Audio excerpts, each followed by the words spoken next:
Hi guys. இன்னைக்கு நீங்கள் கேட்க போகிற நீ தீயா இல்லை தேற்றலா 147வது அத்தியாயம். இதுதான் இந்த கதையோட கிளைமேக்ஸ் பார்ட். அதாவது முதல் பாகத்தோட கிளைமேக்ஸ் பார்ட். ரெண்டாவது பாகம் சீக்கிரமே வரும். அதுக்கு முன்னாடி இன்னும் 2 கதைக்களத்தோட நல்ல ஸ்டோரிஸ் இருக்குது. ஸோ மண்டேலேருந்து அந்த ஸ்டோரிஸ் தான் உங்களுக்கு நான் அப்லோட் பண்ண போகிறேன். நீ தீயா இல்லை தேஞ்சலா இந்த கதைக்கு நீங்கள் எனக்கு எந்த அளவு சப்போர்ட் கொடுத்தீங்களோ அந்த சப்போர்ட்டை அந்த கதைகளுக்கும் நீங்கள் கொடுப்பீங்க அப்படின்னு நம்புகிறேன். இன்னொரு விஷயம் சொல்லியே ஆகணும்.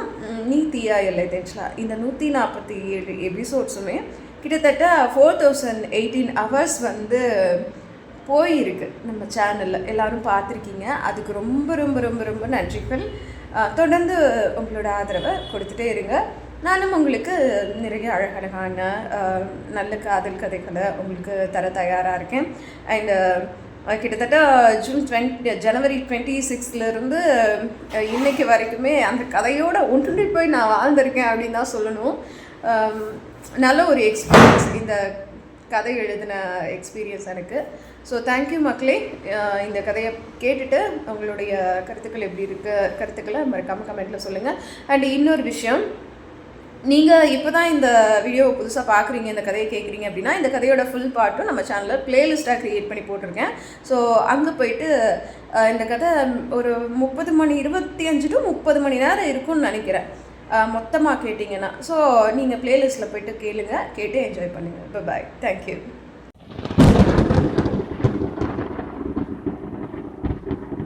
ரோத்ரனை தேடிச் சென்ற ராகவன் அவன் நெற்றி போட்டில் கிறிஸ்டலை வைத்துக் கொண்டு நிற்க, டேய், நான் இதுக்கெல்லாம் பயப்படுறவன்னு நீ நினைச்சிய? கிறிஸ்டலை ஏற்றா முதல்ல என்று ரௌத்ரன் கூலாக சொல்ல, நீ பயப்பட மாட்டேன்னு எனக்கு நல்லாவே தெரியும்டா. நீ பயப்படுறியோ பயப்படலையோ அது எனக்கு பிரச்சனை இல்ல. நீ உயிரோடு இருக்கிறது தான் எனக்கு பிரச்சனை. நீ இல்லைன்னா என் பொண்டாட்டி கூட என் குடும்பத்தோட நான் ஹாப்பியா இருப்பேன். சோ நீ உன் நண்பனோடையே போய் சேரு என்று ராகவன் அடுத்த நொடி அவன் துப்பாக்கியில் இருந்த குண்டை ரௌத்ரனின் தலைக்குள் இறக்கினான். ரௌத்ரனின் உயிர் அந்த இடத்திலேயே பிரிந்தது. இதே சமயம் திவ்யாவோ ஹம்சியோடு தன் அறையில் படுத்து இருந்தவள் முனகல் சத்தம் கேட்டு முழித்தாள். ஹம்சிதான் முனகிக் கொண்டு இருந்தாள். ஹம்சி, என்ன ஆச்சு உனக்கு என்ற படியே எழுந்த திவ்யா ஹம்சியின் மேனியை தொட்டு பார்க்க, ஹம்சியின் உடலோ தக தகவென தகித்தது. அச்சச்சோ, ஹம்சிக்கு காய்ச்சல் அடிக்குது போலேயே என்று ஹம்சியை தூக்கி தோளில் போட்டுக்கொண்டு சஞ்சயை அழைத்து மருத்துவமனை செல்லலாம் என்று வெளியே வந்தவளின் காதில் இப்படி ஒரு சத்தம் கேட்கவே சத்தம் வந்த திசையை நோக்கி ஓடினாள் திவ்யா. ஒரு நாற்காலிக்கடியில் வெடிகுண்டு இருக்கவே அதை பார்த்து பதறி போன திவ்யா சஞ்சய்க்கு உடனே தன் கைபேசியில் அழைத்தாள். மஞ்சரியோடு ஒரு அறையில் இருந்த சஞ்சய் பக்கத்துல இருந்த வாசுவிடம், மாம்ஸ், இவளை பாத்துக்கோங்க, திவ்யா கூப்பிடுறா, என்னன்னு கேட்டுட்டு வரேன் என்று சொல்லிவிட்டு அந்த அறையிலிருந்து வெளியே வந்தவன் கண்ணில் ஒரு வெடிகுண்டு பட்டது. அதை பார்த்து அதிர்ந்து போன சஞ்சய் திவ்யாவின் அழைப்பை அட்டன் செய்து காதில் வைக்க, ஹலோ சஞ்சய், இங்க இங்க நான் ஒரு டைம் பார்த்தேன் என்று திவ்யா சொல்ல, பயப்படாத திவ்யா, நீ அண்ணியையும் சீதா சாத்விகாவையும் எழுப்பி வெளியே அழைச்சிட்டு போ, நான் வந்துடுறேன் என்று அவசரமாய் சொல்லிவிட்டு போனை வைத்த சஞ்சய் அந்த அரண்மனையை சுற்றி சுற்றி ஓடி தேடி பார்த்தான். நிறைய இடங்களில் டைம் பாம் பொருத்தப்பட்டு இருந்தது. கிட்டத்தட்ட 15 பாம்களுக்கும் மேலே அந்த அரண்மனைக்குள் இருந்தது. இத ஒவ்வொன்னையும் எடுக்கிறது சாதாரண விஷயம் இல்ல. இன்னும் இதெல்லாம் வெடிக்கிறதுக்கு 10 நிமிஷம் தான் இருக்கு. எப்படியாவது இந்த அரண்மனையை விட்டு வெளியே போயே ஆகணும் என்று நினைத்த சஞ்சய் மஞ்சரியை அடைத்து வைத்திருக்கும் அறையை நோக்கி சென்றவன் அங்கிருக்கும் வாசுவிடம், மாம்ஸ், இங்க இங்க அந்த ரௌத்ரன் நிறைய டைம் பாம் செட் பண்ணி வச்சிருக்கான். இன்னும் பாம் பிளாஸ்ட் ஆக 10 நிமிஷம் தான் இருக்கு. நம்ம சீக்கிரம் வெளியே கிளம்பி ஆகணும் என்று சஞ்சய் சொல்ல, என்ன சஞ்சய் சொல்ற என்று அதிர்ந்தான் வாசு. ஆமா மாம்ஸ், சீக்கிரம் வாங்க, கிளம்புவோம் என்று மஞ்சரியின் கை கால் கட்டுக்களை எல்லாம் அவிழ்த்து விட்ட சஞ்சய் இவளை அழைச்சிட்டு வெளியே போங்க மாம்ஸ், நான் மத்தவங்களை எல்லாம் எழுப்பி அழைச்சிட்டு வரேன் என்று சஞ்சய் சொல்ல, இவள நான் அழைச்சிட்டு போய் ஒரு பிரயோஜனம் இல்ல சஞ்சய். ராகவன் ரவுத்தரன் கதையை முடிச்சிட்டானா, இப்போதான் கால் பண்ணான் என்ற வாசு மஞ்சரியை பார்த்து, இனியாவது உன் வாழ்க்கையில அந்த மாதிரி ஒரு கேடு கெட்டவனுக்கு இடம் கொடுக்காம உன் குழந்தைகளோட நல்லபடியா வாழு என்ற வாசுவை அதிர்ந்து பார்த்தாள் மஞ்சரி. என்ன லுக்கு, நீ ஆதிசேஷன் பொண்டாட்டிங்கிறதும் தெரியும், உனக்கு 2 பிள்ளைங்க இருக்கிறதும் தெரியும். உன் புருஷன் செத்ததுக்கு அப்புறம் உன்னை டார்ச்சர் பண்ணி உன்னை ரௌத்ரனுக்கு காதலியா அவன் மாத்திக்கிட்டதும் தெரியும். கிளம்ப இங்கிருந்து என்று வாசு சொல்ல, மஞ்சரி வாசுவை கையெடுத்து கும்பிட்டு விட்டு அங்கிருந்து ஒரே ஓட்டமாய் ஓடியே விட்டாள். மாம்ஸ், சீக்கிரம் வாங்க, நீங்க வேதாச்சலம் அங்கிளையும் ருத்ரமூர்த்தி அங்கிளையும் எழுப்பிட்டு வெளியே போங்க, நான் சௌந்தர்யா அம்மா அவங்கள எழுப்பிட்டு வந்துடுறேன் என்று சஞ்சய் சொல்ல, வாசுவும் தனது அப்பாவையும் மது அப்பாவையும் அழைத்து சென்று விட்டான் அரண்மனைக்கு வெளியில். சௌந்தர்யாவை அழைக்க சஞ்சய் சென்று விட்டான். டைம் பாம் வெடிக்க இன்னும் 5 நிமிடங்கள் தான் மிச்சம் இருந்தது. திவ்யா சீதா அறைக்கு சென்று விஷயத்தை சொல்ல, சீதா தன் மகனை தூக்கி கொண்டு அரண்மனையை விட்டு வெளியே வந்தாள். திவ்யா சாத்விகாவையும் எழுப்பி விஷயத்தை சொல்லி அவளிடம் ஹம்சியை கொடுத்துவிட்டு மதுவை தான் அழைத்து வருவதாய் சொல்லி சாத்விகாவையும் ஹம்சியையும் அரண்மனையை விட்டு வெளியேற சொல்லிவிட்டாள். ஹம்சியை தூக்கி கொண்டு சாத்விகாவும் வெளியேறினாள். வாசுவும் கிருஷ்ணமூர்த்தியையும் தனது தந்தை வேதாச்சலத்தையும் எழுப்பி விஷயத்தை சொல்லி வெளியே அழைத்து சென்று விட்டான். அங்கு நிச்சயதார்த்தத்திற்கு வேலை செய்ய வந்திருக்கும் வேலையாட்களிடமும் விஷயத்தை சொல்லி அனைவரையும் மண்டபத்திலிருந்து வெளியேற்றினான் வாசு. இதே சமயம் சஞ்சய் சௌந்தர்யாவை அழைத்து கொண்டு வெளியேற திவ்யா மதுவின் அறைக்கு சென்றாள். மதுவின் அறையில் மது இல்லை. ஐயோ, இவ எங்க போயிட்டான்னு தெரியலையே என்று யோசித்த திவ்யா ஒவ்வொரு அறையாக மதுவை தேடினாள். அரண்மனைக்கு வெளியே சென்ற சஞ்சய் திவ்யாவும் மதுவும் அங்கு இல்லாததை பார்த்துவிட்டு சீதாவிடம், சீதா, அனிமாவும் திவ்யாவும் எங்க என்று கேட்டுக்கொண்டிருக்கும் போது திவ்யா அரண்மனைக்கு வெளியே ஓடி வந்தாள் மூச்சிறைக்க. திவ்யாவை பார்த்த வாசு, திவ்யா, மது எங்க என்று கேட்க, அண்ணா அண்ணா, மதுவ எல்லா இடத்துலயும் தேடிட்டேன், அவ அவ இந்த அரண்மனையில எங்கேயுமே இல்ல என்று திவ்யா சொல்லிக் கொண்டிருக்கும் போது திவ்யாவின் எண்ணுக்கு ஒரு அழைப்பு வர அனைவரும் அங்கிருந்து கிளம்பினார்கள். இதே சமயம் ராகவனும் ஆதித்யனும் நெடுஞ்சாலையில் வந்து கொண்டிருக்க அங்கே ஒரு கார் நின்று கொண்டிருந்ததை பார்த்தனர். ராகவனோடு இருந்த ஆதித்யன், ராகவா, ஹைவேஸ்ல நடு ரோட்ல கார் நிக்குது, எதுவும் பிரச்சனையான்னு பார்த்துட்டு போவோம் என்று ஆதித்யன் சொல்ல, சரி, என்னன்னு போய் பாரு என்று ராகவனும் சொல்ல, காரினிலிருந்து இறங்கி அந்த காரின் பக்கம் சென்றான் ஆதித்யன். காரின் அருகில் சென்ற ஆதித்யனுக்கு அதிர்ச்சி. மதுதான் காரின் உள்ளே பிரசவ வழியில் முனகிக் கொண்டிருந்தாள். ராகவா, ராகவா, இங்க வாடா, காருக்குள்ள மது என்று ஆதித்யன் நின்ற இடத்திலிருந்து கத்த, ராகவனும் ஆதித்யனின் சத்தம் கேட்டு அந்த காரின் பக்கம் ஓடி வந்தான். மதுவை காருக்குள் பார்த்ததும் அதிர்ந்து போன ராகவன் காரை திறந்து காரின் உள்ளே ஏறினான். முனகிக் கொண்டிருந்த மதுவின் முகத்தில் தண்ணீர் தொளித்து மதுவுக்கு சிறிது நீரையும் கொடுத்த ராகவன் மதுவை பார்த்து, மது, மது, என்னாச்சுமா உனக்கு என்று கேட்க, எனக்கு எனக்கு கீழே கீழே பாருங்க என்றாள் மது. என்ன என்ன கீழே என்று ராகவன் மதுவின் காலடியில் பார்த்தான். ராகவனின் ஒரு வாரிசு நஞ்சு கொடியோடு மதுவின் காலடியில் கிடந்தது. ராகவனும் ஆதித்யனும் நடு இரவில் வெளியே செல்வதை பார்த்த மது அவளும் அவர்களை பின்தொடர முடிவெடுத்து காரை எடுத்துக்கொண்டு வந்தவளுக்கு பாதி வழியிலேயே பிரசவ வழி எடுக்க அவளால் அதற்கு மேல் காரை ஓட்ட முடியவில்லை. அங்கேயே காரோடு நின்று விட்டாள். அவளின் முதல் குழந்தையின் தலை வெளியில் வருவது அவளுக்கு தெரியவே அவள் உணரவே தனக்குத்தானே பிரசவம் பார்த்து விட்டாள் மது.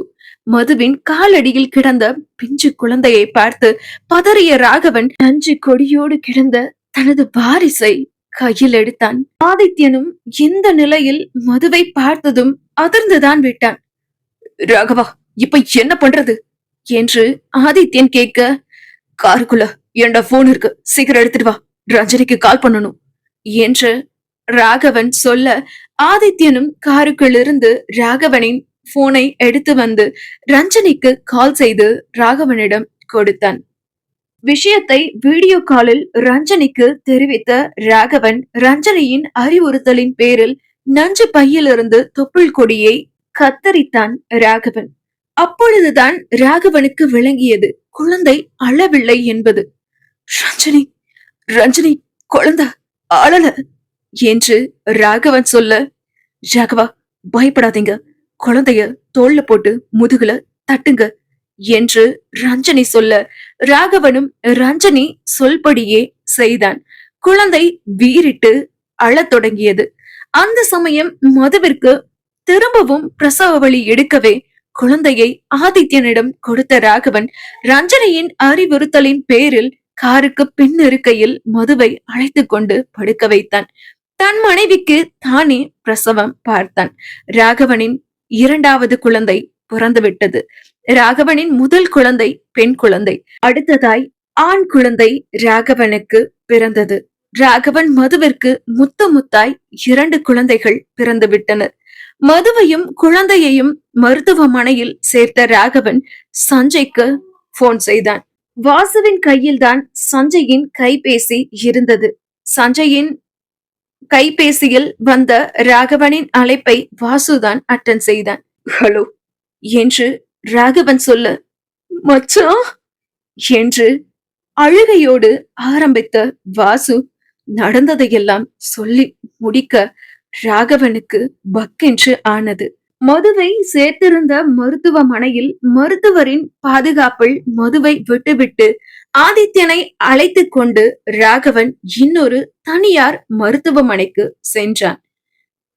ஹம்சி, சீதா, வாசு, சஞ்சய், கிருஷ்ணமூர்த்தி, வேதாச்சலம், சாத்விகா, சௌந்தர்யா என அனைவரும் அந்த மருத்துவமனையின் ஐசியுவிற்கு வெளியே அமர்ந்திருந்தனர்.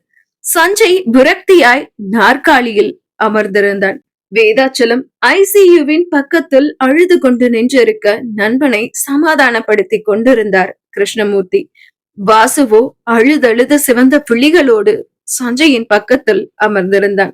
வாசு என்று ராகவன் அழைக்க, ராகவனை நிமிர்ந்து பார்த்த வாசு கலங்கிய விழிகளோடு, மச்சான் இப்படி ஆகுன்னு நான் நினைக்கலடா என்று முகத்தை மூடி அழ ஆரம்பித்து விட்டான். சஞ்சயின் பக்கம் சென்ற ராகவன், சஞ்சய் என்று சஞ்சயின் தோளில் கை வைக்க, தன் தமையனை நிமிர்ந்து பார்த்த சஞ்சய் கண்கள் கலங்க எழுந்து, அண்ணா எனக்கு எனக்கு என்ன பண்றதுன்னே தெரியலண்ணா, எனக்கு திவ்யா வேணும், எனக்கு திவ்யா வேணும், அவ இல்லாம என்னால இருக்க முடியாது என்று தன் தமையனை கட்டிக்கொண்டு அழ ஆரம்பித்து விட்டான் சஞ்சய். சஞ்சய் அழுது கொண்டிருக்கும் அந்த சமயத்தில் மருத்துவர் ஐசியுவிலிருந்து வெளியே வந்தார். ஏன்னா மன்னிச்சிடுங்க சார், எவ்வளவு போராடியும் உங்க பொண்ண காப்பாத்த முடியல என்று உடைந்த குரலில் மருத்துவர் சொல்ல, ஐயோ திவ்யா, என்னை விட்டு போயிட்டே என்று கத்தி கதறினார்.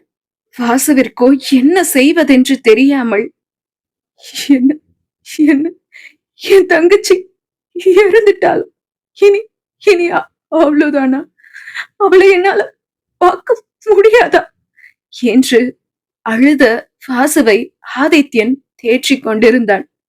இல்ல இல்ல, இதனா இதனா நம்ப மாட்டேன், நம்ப மாட்டேன், ஏன் என் திவ்யா என்னை விட்டு போகல, திவ்யா திவ்யா என்னை விட்டு நீ போகல போகல என்று என்று சஞ்சய் படித்து அல, அவனை எவ்வாறு சமாதானப்படுத்துவதென்று தெரியாமல் எல்லோரும் உடைந்து போய் நின்றிருந்தனர். அரண்மனையிலிருந்து வேன் கிளம்பி 1/2 கிலோமீட்டர் தூரத்திற்கு வந்திருக்கும். அரண்மனை வெடித்து சிதறும் சத்தம் பயங்கரமாய் கேட்டது. அந்த சமயம் வண்டியை நிறுத்துங்க என்றொரு குரல். திவ்யாவின் குரல் தான் அது. என்ன ஆச்சு திவ்யா என்று சஞ்சய் கேட்க, சஞ்சய், என் என் கையில இருந்த பிரேஸ்லெட் மிஸ்ஸிங். அரண்மனையிலிருந்து வெளியே வரும்போது பார்த்தா இருந்தது. இப்போ என் கையில அது இல்ல என்று திவ்யா சொல்ல, சரி பிரேஸ்லெட் தானே, போனா பரவாயில்ல, வேற வாங்கிக்கலாம். இப்போ இங்க இருந்து கிளம்புறதுதான் நல்லது என்றான் சஞ்சய். இல்ல இல்ல, நீங்க எல்லாரும் இங்கே இருங்க, நான் போய் அந்த பிரேஸ்லெட்ட எடுத்துட்டு வரேன் என்று வேனில் இருந்து இறங்கி திவ்யாவோட பின்னாடியே சஞ்சயும் ஓடினான். திவ்யா சொன்னா கேளு, வேண்டாம், இப்போ அங்க போறது நல்லதில்ல என்று சஞ்சய் கத்தியது எல்லாம் காற்றில் தான் கரைந்து போனது. திவ்யா பிரேஸ்லெட்டை தேடி முன்னே ஓடிக்கொண்டிருக்க திவ்யாவின் பின்னே சஞ்சயும் வாசுவும் ஓடிக்கொண்டிருந்தனர். சில நிமிடங்களில் திவ்யா அரண்மனையில் அவர்கள் நின்றிருந்த இடத்தை அடைந்து விட்டாள். திவ்யாவின் பார்வையில் அவள் கையில் இருந்து கழண்டு விழுந்த சஞ்சய் கொடுத்த அந்த பிரேஸ்லெட் தெரிந்தது. அந்த பிரேஸ்லெட்டை கையில் எடுத்த திவ்யா, அப்பாடா, எப்படியோ கிடைச்சிருச்சு என்று பெருமூச்சோடு கூறியவள் மண்ணோடு மண்ணாகி கிடந்த அந்த அரண்மனையை பார்த்தாள். இன்னும் 5 நிமிஷம் லேட்டா நம்ம அரண்மனையை விட்டு வந்திருந்தா இந்நேரம் மண்ணோட மண்ணாகி இருப்போம் என்று நினைத்து கொண்டே அவளது கையில் கீச்சைனை போட்டுக்கொண்டு நின்றிருக்க, அங்கே அவள் புறம் வந்த சஞ்சய் ஓங்கி அவளை அறைந்திருந்தான். லூசா நீ, நான் தான் போகாத போகாதன்னு சொல்லிட்டு இருக்கேன்ல, நீ பாட்டுக்கு வந்துட்டு இருக்க என்று கோபத்தில் சஞ்சய் கத்த, அந்த சமயம் பார்த்து பயங்கரமான சத்தம் கேட்டது. திரும்பி பார்த்தால் திவ்யா. அரண்மனைக்குள் பொருத்தப்பட்ட தவறுதலாக நேரம் மாற்றி வைக்கப்பட்ட பாம் ஒன்று வெடித்த சத்தம் தான் அது. பதறி போன சஞ்சய் திவ்யாவின் கையை பிடித்து கொண்டு ஓட, திவ்யாவோ ஏதோ ஒரு ஞாபகத்தில் திரும்பி பார்த்து விட்டாள் வெடிக்கும் அரண்மனையை.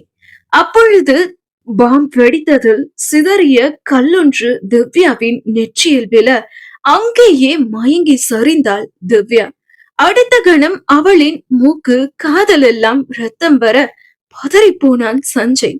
திவ்யா, திவ்யா, என்னாச்சு உனக்கு, என்னாச்சு திவ்யா, கண்ணை திறந்து பாருடி, கண்ணை திறந்து பாரு என்று திவ்யாவின் கன்னங்களை தட்டி சஞ்சய் எழுப்ப, திவ்யாவின் உடலில் எந்த அசைவும் இல்லை. திவ்யாவை அழைத்து கொண்டு மருத்துவமனை நோக்கி புறப்பட, மருத்துவமனைக்கு திவ்யாவை அழைத்து வரும் வழியிலேயே அவளின் உயிர் அவளை விட்டு பிரிந்திருந்தது. எதிர்பாராத நேரத்தில் நடக்கும் சில விஷயங்கள் நம் வாழ்வையே தலைகீழாக மாற்றிவிடும். அப்படித்தான் அப்படித்தான் திவ்யாவின் இழப்பு சஞ்சய்க்கும். திவ்யாவின் மறைவு பெரும் சோகத்தை ஏற்படுத்தி இருந்தது அரண்மனையில். திவ்யா இறந்து கிட்டத்தட்ட 3 மாதங்கள் கடந்து விட்டது.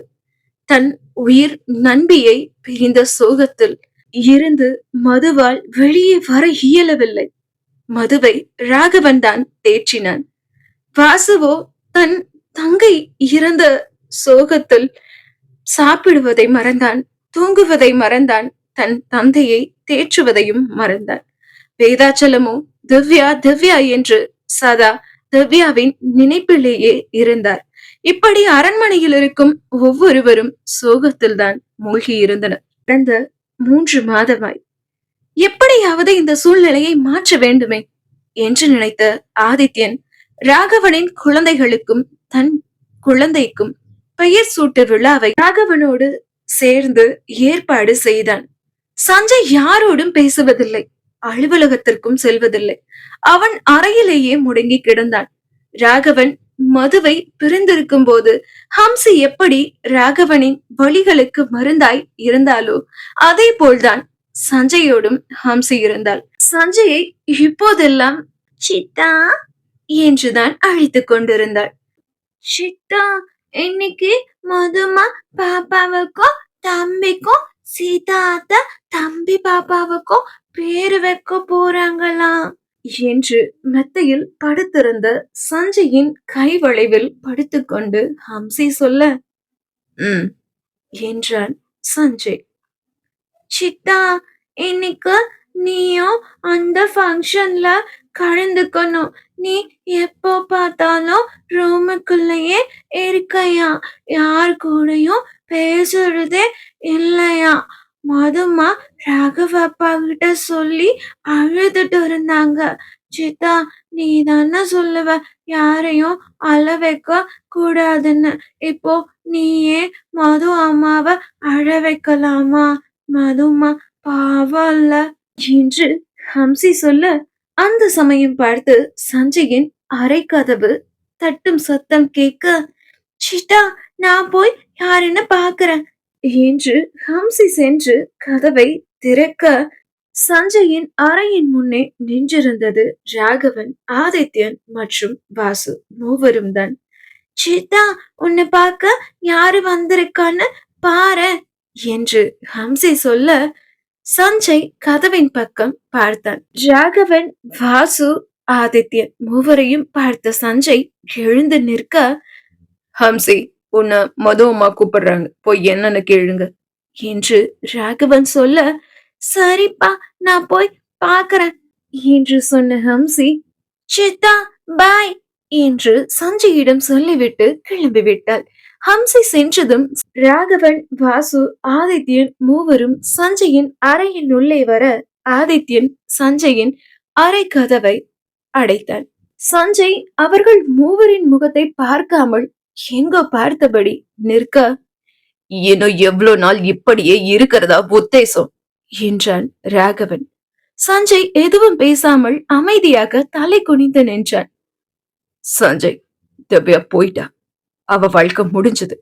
உனக்குன்னு ஒரு வாழ்க்கை இருக்கு, இப்படியே இருந்தா எப்படி என்றான் உடைந்த குரலோடு வாசு. சஞ்சயின் பக்கத்தில் வந்த ஆதித்யன், மாப்ள, ஏண்டா ஏண்டா இப்படி இருக்க? இந்த ரூமுக்குள்ளேயே இன்னும் எத்தனை நாளைக்கு இருக்க போற என்று கேட்க, அதற்கும் சஞ்சயிடம் பதில் இல்லை. இறுகிய முகத்தோடு உணர்வுகளற்று நின்று இருந்தான் சஞ்சய். சஞ்சயின் பக்கம் வந்த ராகவன், சஞ்சய் என்று அழைக்க, ராகவனை பார்த்தான் சஞ்சய்.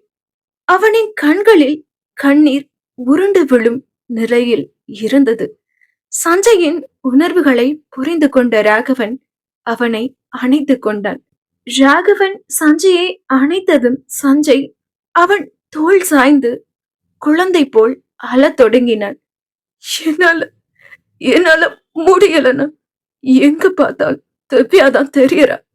கண்ணை மூடினாலும் கண்ணை திறந்தாலும் அவ மட்டும்தான் நினப்புல வரா. என்னால அவ இல்லைங்கிறத ஏத்துக்க முடியலன்னா, ஏத்துக்க முடியல. என்ன கொன்னுடுங்கண்ணா. அவ இல்லாத இந்த உலகத்துல என்னால என்னால வாழ முடியல. மூச்சு விடுற ஒவ்வொரு நொடியும் நரகமா இருக்குண்ணா, நரகமா இருக்கு என்று சஞ்சய் அழ, அதை பார்த்து கொண்டிருந்த ஆதித்யன், வாசுவின் கண்களிலும் நீர் நிரம்பியது. சஞ்சய், சில வழிகளை கடந்து வர்றது கஷ்டம்தான். ஆனா நம்ம அதை எப்படியாவது கடந்து வந்துதான் ஆகணும்.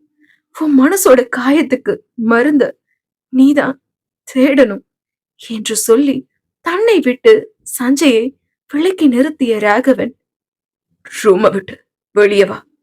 இன்னைக்கு குழந்தைகளுக்கு பேரு வைக்கிற ஃபங்க்ஷன்ல கலந்துக்க. எல்லாரையும் பாரு, எல்லார்கிட்டையும் பேசு, எல்லாம் சரியாயிடும் என்ற ராகவனிடம் என்றான் சஞ்சய். சஞ்சய், உனக்காக எல்லாரும் வெயிட் பண்ணுவோம், சீக்கிரம் வா என்று வாசு சொல்ல, எல்லாம் சரியாகிடுமாப்ல, நாங்க இருக்கோம் என்று சஞ்சயின் தோளை ஆதித்யன் தட்டி கொடுத்துவிட்டு ராகவன், வாசு, ஆதித்யன் மூவரும் வெளியேற, ஆதித்யன், வாசு, ராகவனுக்காக வெளியில் அனைவரும் காத்திருந்தார்கள். ராகவனிடம் வந்த மது, சஞ்சய் என்னங்க சொன்னா என்று கேட்க, நீ நினைக்கிறது கண்டிப்பா நடக்கும், கவலைப்படாத என்று ராகவன் சொல்ல, திவ்யா இல்லாதது கஷ்டமா தாங்க இருக்கு. ஆனா சஞ்சய் சஞ்சய் இப்படி இருக்கிறது சரியில்லை. அவனை எப்படியாவது சரி பண்ணணுங்க என்று கண்கள் கலங்க மது சொல்ல, தங்கச்சிமா, எல்லாம் சரியாயிடும், சஞ்சய் சரியாகிடும், கவலைப்படாத. வாசு மதுவின் கையில் இருந்த ராகவனின் மகனை வாங்கிக் கொண்டான். குழந்தைகளின் பெயர் சூட்டு விழாவிற்கான எல்லா ஏற்பாடுகளும் நடந்து முடிந்து சஞ்சய்க்காக அனைவரும் காத்து நிற்க, ஹம்சி போய் உன் சீதாவை அழைச்சிட்டு வா என்று சீதா ஹம்சியிடம் சொல்ல, சரி அத்தா என்று ஹம்சி படியேறி அவனின் அறைக்கு செல்ல, சஞ்சய் மாடியிலிருந்து இறங்கி வந்து கொண்டிருந்தான். ஹாய், சீதா வந்தாச்சு என்று ஹம்சி சொல்லிக் கொண்டே ராகவனின் பக்கத்தில் சென்று நின்றாள். நன்கு வளர்ந்த தாடி மீசையோடும் கருப்பு சட்டை கருப்பு ஜீன்ஸ் அணிந்து வரவேற்பறைக்கு வந்து கொண்டிருந்த சஞ்சயை பார்த்த அனைவரின் கண்களிலும் சோகம் இருந்தது. துள்ளலோடு கலகலவென்று இருந்தவன் முகத்தில் சோகம் அப்பிக் கொண்டிருந்ததை பார்க்கவே முடியவில்லை அங்கிருந்தவர்களால். சஞ்சய் குழந்தைகளின் தொட்டில் இருக்கும் பக்கம் வந்து நின்றதும், சீதா என்ன தூக்கு என்று சஞ்சயின் பக்கம் சென்று ஹம்சி சொல்ல, ஹம்சியை தூக்கி கொண்ட சஞ்சய் தங்க தொட்டிலில் கிடத்தி இருந்த குழந்தைகளை பார்த்தான். குட்டி குட்டி திராட்சை விழிகளோடு ராகவன் மகனும் மகளும் ஆதித்யன் சீதாவின் மகனும் தொட்டிலில் படுத்திருந்தார்கள். சித்தா 3 பேரும் அழகா இருக்காங்கல்ல என்றாள் ஹம்சி. என்றான் சஞ்சய். திவ்யா இந்நேரம் இருந்திருந்தால் சஞ்சய் இப்படி அமைதியாகவா நின்றிருப்பான்? ஒவ்வொருவரையும் வம்பிழுத்து அந்த இடத்தையே கலகலவென்று ஆக்கியிருப்பான். இப்படி சோர்ந்து முகம் வாடி போய் உலகமே இருண்டதாய் நின்றிருக்கும் சஞ்சயை பார்த்து மதுவிற்கு மனம் ஆறவில்லை. சஞ்சய் என்று அழைத்தாள் மது சஞ்சயை. மதுவை சஞ்சய் பார்த்தே கிட்டத்தட்ட 3 மாதங்களுக்கு மேலாகிவிட்டது. சஞ்சயின் அறைக்கு யாரும் வர வேண்டாம் என்று சஞ்சய் சொல்லிவிட்டதனால் ஹம்சி மட்டும்தான் சஞ்சய்க்கு சாப்பாடு தண்ணி எல்லாமே எடுத்து செல்வான். அவனும் அறையை விட்டு வருவதில்லை, யாரையும் அவன் அறைக்குள் அனுமதிப்பதில்லை. சஞ்சயை மது அழைத்ததும் தரையை பார்த்தபடியே, சொல்லுங்க நீமா என்றான் சஞ்சய். சஞ்சய், என்ன அம்மான்னு நீ நினைக்கிறதான என்று சஞ்சயிடம் மது கேட்க, அனிமா இப்படியெல்லாம் கேக்குறீங்க என்றான் சஞ்சய் மதுவின் முகம் பார்த்து. 3 மாசமா இந்த அம்மாவை பார்க்காம இருந்துட்டதானே? உனக்கு மனசெல்லாம் ரணமா இருக்கு, எனக்கு தெரியும். திவ்யா இப்போ இல்ல, அதுவும் எனக்கு தெரியும்.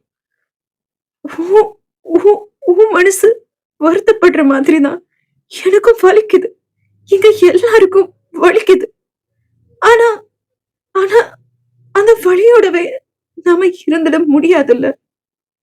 நீ நீ யாரையும் பார்க்காம உனக்கு மட்டும் தண்டனை கொடுக்கல, எங்க எல்லாருக்கும் தான் சேர்த்து தண்டனை கொடுத்துட்டு இருக்க இந்த 3 மாசமா.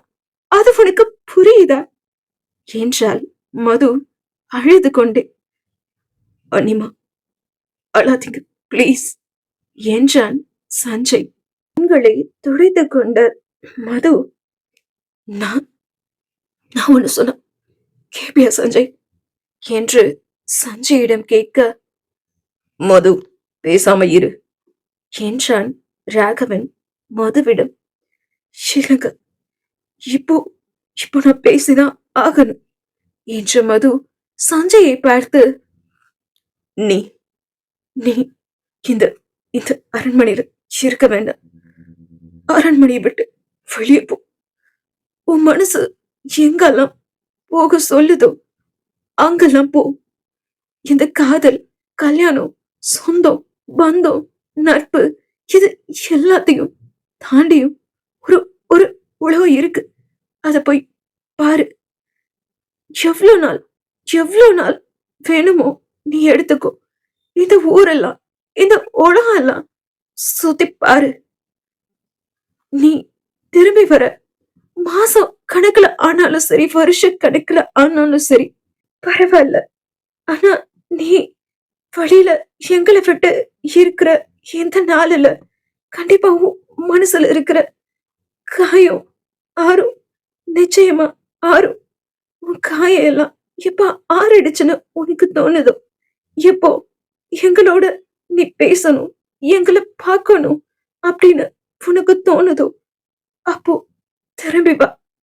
நீ திரும்பி வரும்போது பழைய பழைய சஞ்சயா சிரிச்ச முகத்தோட எங்களை பார்க்க பார்க்க வரணும் என்று மது சொல்ல அமைதியாய் நின்றான் சஞ்சய். மது சொன்னதுதான் அனைவருக்கும் சரி என்று பட யாரும் மது பேச்சிற்கு எதிராய் எதுவும் பேசவில்லை. மது சொன்னதையெல்லாம் கேட்டுக்கொண்டிருந்த ஹம்சி சஞ்சயிடம், சீதா, நீ இந்த அரண்மனையை விட்டு போக போறியா? என்ன விட்டு போக போறியா என்று ஹம்சி கண்ணில் நீரோடு சஞ்சயின் காலை கட்டியபடி கேட்க, ஹம்சியின் உயரத்திற்கு மண்டியிட்டு அமர்ந்த சஞ்சய், ஹம்சி, சீதா கூட நீயும் வரியா என்று கேட்க, "ம்" என்றாள் ஹம்சி சஞ்சயின் தோளை கட்டியபடி. ராகவன், மது குழந்தைகளுக்கு தாரா, தாரகன் என்றும், ஆதித்யன் சீதா மகனுக்கு தனுஜன் என்றும் பெயர் சூட்டப்பட்டது.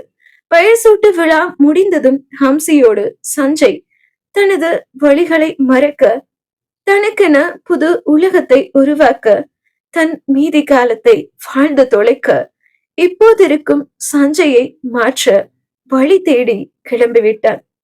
வாழ்க்கை என்பது வாழ்வதற்காகத்தானே.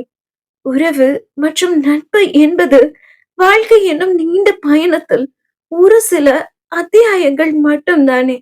சில உறவுகள் நம்மோடு சேரும்போது, சில நட்புகள் நம்மோடு கை கோர்க்கும் போது, அந்த உறவுகளாலும் நட்புகளாலும் நம் வாழ்க்கை இன்னும் அழகாக மாறுகிறது. உண்மைதான். அழகான பல நினைவுகள் பிறக்கிறது. உண்மைதான். ஆனால் அவர்கள் நம்மை விட்டு விலகி சென்று விட்டால் நமது வாழ்க்கை பயணமே முடிந்து விட்டதாக அர்த்தமாகாதல்லவா? ஒவ்வொரு மனிதனும் இந்த பூமிக்கு வருவது ஏதோ ஒரு காரண காரியத்திற்காகத்தான். அது முடியும் வரை நம்மை விட்டு பாதியில் சென்ற உறவுகளுக்காக நம் வாழ்க்கையை வாழ நாம் மறந்துவிடக் கூடாது. மரணமில்லா வாழ்க்கை என்னும் வரம் வாங்கி வந்தவர்கள் யாருமே இல்லை. வழிகளில்லா வாழ்க்கை வாழ வேண்டும் என்று வரம் வாங்கி வந்தவர்களும் இந்த பூமியில் இதுவரை பிறக்கவில்லை. நெருக்கமானவர்களின் பிரிவு தந்துவிட்டு போன வழிக்காக வாழ்க்கையை முடித்துக் கொள்ள வேண்டும் என்ற அவசியமும் யாருக்கும் இல்லை. வழியில்லா வாழ்க்கை இங்கு எவருக்கும் இல்லை. ஆனால் அந்த வழியை மறந்து வாழ வழிகள் நிறையவே இருக்கிறது. அதை தேடித்தான் சஞ்சய் புறப்பட்டு விட்டான். சஞ்சயின் பயணம் இன்னும் முடியவில்லை. இந்த கதையும் இன்னும் முடியவில்லை. அடுத்த பாகத்திற்காக காத்திருங்கள். நிச்சயம் அழகான இன்னொரு கதையோடு உங்களை வந்து சந்திக்கிறேன். இதுவரை நீ தீயா இல்லை தென்றலா இந்த கதைக்கு நீங்கள் தந்த ஆதரவிற்கு மிகப்பெரிய நன்றி. மீண்டும் இன்னொரு கதையில் உங்கள் அனைவரையும் சந்திக்கும் வரை உங்களிடமிருந்து விடைபெறுவது சித்ரா. நன்றி, வணக்கம்.